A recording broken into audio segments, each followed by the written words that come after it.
कहते हैं कि सियासत में जो सामने से दिखता है वो बिल्कुल भी सच नहीं होता, अंदर की बात कुछ और ही होती है। समझने वाली बात यह है कि इतना कुछ हुआ राजस्थान की विधानसभा में, कुछ हेमाराम ने भी किया, कुछ दिव्या मदेरणा ने भी किया, लेकिन गाज सिर्फ राजेंद्र गुड़ा पर ही क्यों गिरी?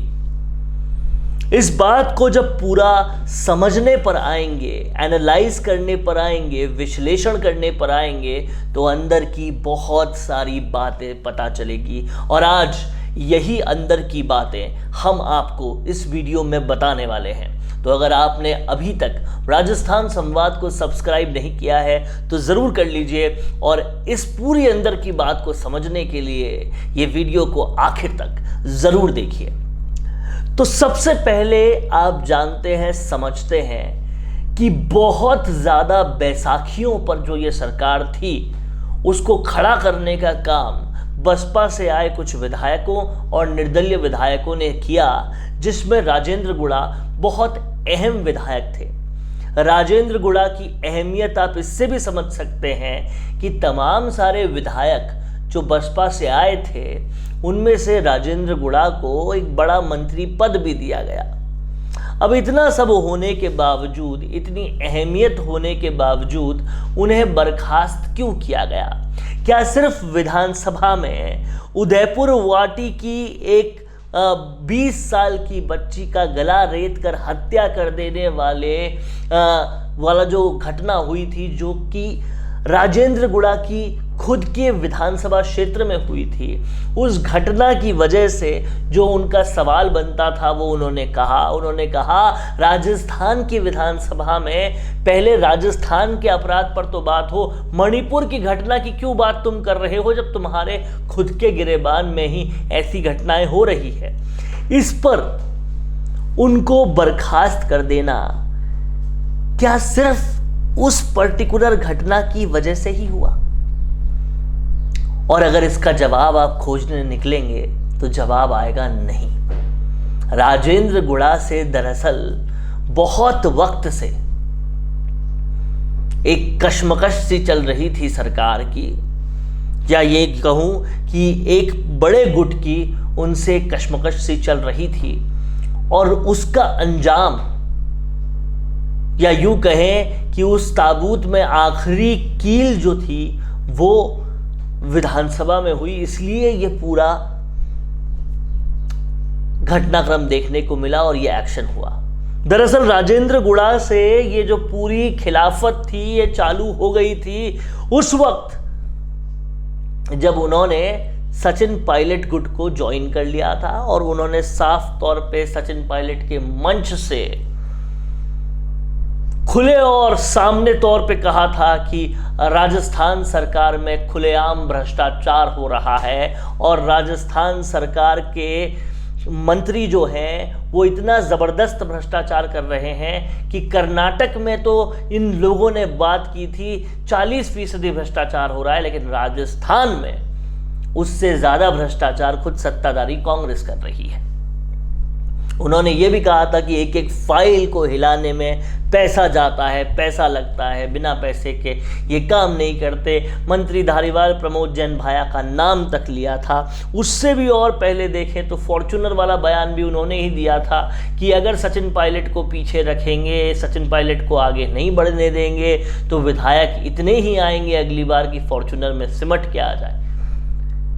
यहां से कहीं ना कहीं राजेंद्र गुड़ा की खिलाफत शुरू हो गई थी, और अब जब राजेंद्र गुड़ा ने यह बयान विधानसभा में दिया कि मणिपुर की चिंता करने से पहले अपने गिरेबान में झांकिए जनाब, तो उस वजह से राजेंद्र गुड़ा का कहीं ना कहीं बर्खास्तगी हुई। लेकिन समझने वाली बात यह है, देखने वाली बात यह है कि राजेंद्र गुड़ा या हेमाराम चौधरी या दिव्या मदेरणा ये जो सारी बातें कर रहे हैं, कहीं ना कहीं ये नब्ज तो है जनता की, और इसीलिए शायद अपने विधानसभा क्षेत्र में जनता से ये सब सुनने के बाद उन्हें लगता है कि विधानसभा में अगर ये मुद्दे नहीं उठाएंगे तो अगली बार आना कहीं मुश्किल ना हो जाए।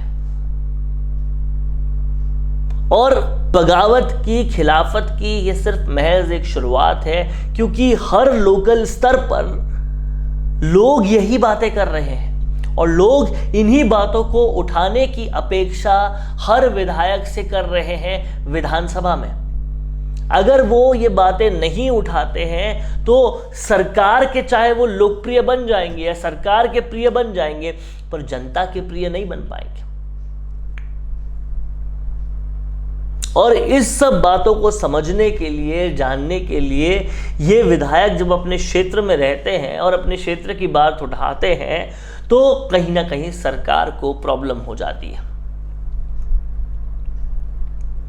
लेकिन अगर आप थोड़ा सा भूतकाल में जाएंगे और समझेंगे तो केवल राजेंद्र गुड़ा ऐसे विधायक नहीं हैं जिन्होंने सरकार के खिलाफ आवाज उठाई। इससे पहले बहुत सारे और विधायकों ने सरकार के खिलाफ आवाज उठाई है।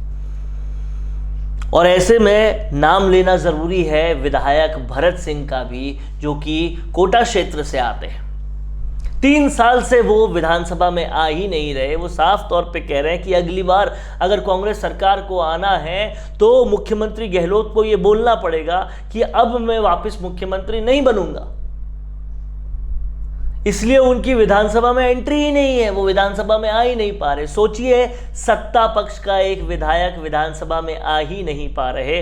और ऐसे भरत सिंह है जिनकी ईमानदारी की मिसालें दी जाती है, हेमाराम की ईमानदारी की मिसालें दी जाती है, वो सब सरकार की खिलाफत में क्यों हैं?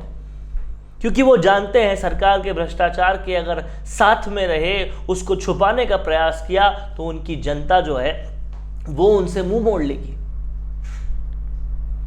और ज्यादा पीछे चले तो आपको हरीश चौधरी से लेकर और भी सारे तमाम विधायक दिखेंगे जो सरकार की लगातार खिलाफत करते आए हैं। ऐसे में जब बात की गई रंधावा से, जब बात की गई कांग्रेस के प्रभारी मंत्री से, तो उनका कहना था कि इस तरह से पार्टी के अगेंस्ट कोई गया नहीं है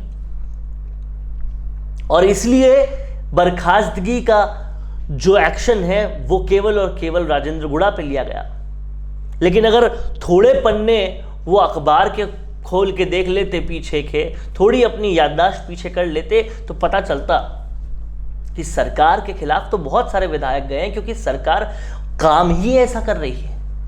ऐसे में समझना ये जरूरी है, जानना ये जरूरी है कि राजेंद्र गुड़ा पर अकेले पर यह कार्रवाई होना कहां तक सही है। और अगर सच्चाई कोई दिखाएगा नहीं, आईना कोई सामने लाएगा नहीं, तो कहीं ना कहीं जनता तो ये सब पूछेगी ही, आप इलेक्शन में उसका सामना कैसे कीजिएगा। तो अंदर की बात यह है कि राजेंद्र गुड़ा के खिलाफत की कहानी सिर्फ विधानसभा से शुरू नहीं होती, बहुत पहले से शुरू हो जाती है। और इसीलिए उनको सजा देना का विधानसभा का जो पूरा घटनाक्रम था वो सिर्फ एक बहाना था। असल में उनके खिलाफ बातें तो बहुत पुरानी थी और उसका ही उनको सजा ऐलान करवाना था, और यही हुआ है। अब कहीं ना कहीं एक संदेश इस तरह का तमाम सारे विधायकों को दे दिया गया है कि अगर सरकार के भले ही सच बोलने पर आए लेकिन वो खिलाफत होती दिखी तो आपके साथ भी ऐसा एक्शन ले लिया जाएगा। लेकिन सबसे बड़ी बात यह है कि नंबर गेम में सरकार इतनी भी मजबूत नहीं है कि वो लगातार विधायकों को बर्खास्त करती रहे और विधायक देखते रहे। और सरकार को ये याद रखना पड़ेगा कि कौन बसपा के विधायकों को लेकर आया था, किसने विलय कराया था, किसने नंबर बचाया था, उस राजेंद्र गुड़ा के साथ आप क्या कर रहे हैं, ये सब कुछ समझने वाली बात है। तो दोस्तों, कैसा लगा आपको ये वीडियो? अगर ये वीडियो आपको पसंद आया है तो इसे ज़्यादा से ज़्यादा लाइक करें, शेयर करें और राजस्थान संवाद को सब्सक्राइब जरूर करें। नमस्कार। कौन देखता है अब टीवी पर आपको कितनों ने देखा, ये कैसे पता चलेगा? घर घर इंटरनेट पहुंचने के बाद अब सब कुछ है डिजिटल। आपका वीडियो कितनों ने देखा ये हर पल आपको पता चलेगा, इसलिए डिजिटल मीडिया में बनाइए अपनी पहचान। 4.5 करोड़ से ज्यादा व्यूज और 3,27,000 से ज्यादा सब्सक्राइबर वाले राजस्थान के चैनल राजस्थान संवाद पर करवाइए कवरेज। ज्यादा जानकारी के लिए व्हाट्सएप करें 7339900549 पर।